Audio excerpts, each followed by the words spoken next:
আপনার জীবনের শ্রেষ্ঠতম রাত্রি, আপনার জীবনের সকল ভুল ভ্রান্তি মুছে ফেলার রাত্রি আপনারই দ্বার প্রান্তে।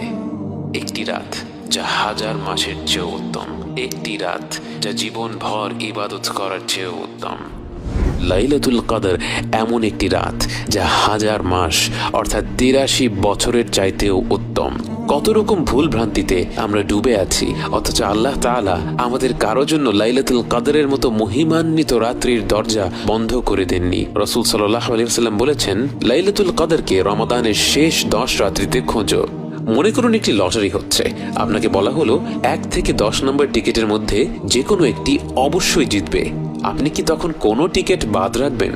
টিকিটের দাম যতই হোক না কেন, লটারি জেতার পুরস্কার তার থেকে লক্ষ গুণে বেশি। তাই এই বিরাট পুরস্কারের কথা চিন্তা করে আপনি 10টি টিকিটই কিন্তু কিনে ফেলবেন। অতএব আমাদের উচিত শেষ 10 রাত্রির প্রতিটি রাতে আমাদের শতভাগ প্রচেষ্টাটা করা। তার পাশাপাশি হয়তো যেই রাত্রিগুলির কথা বিশেষভাবে এসেছে, যেমন 27-এর রাত এবং বেজোড় রাতগুলো, সেই রাত্রিগুলিতে আমরা বাড়তি কিছু আমল করতে পারি। কিন্তু অবশ্যই অন্যান্য রাত্রিগুলিতে, বিশেষ করে 27-এর পরের রাত্রিগুলিতে যখন খতম তারাবি শেষ হয়ে যায়, তখন যেন আমরা আমাদের ইবাদত কোনোভাবেই কমিয়ে না দেই।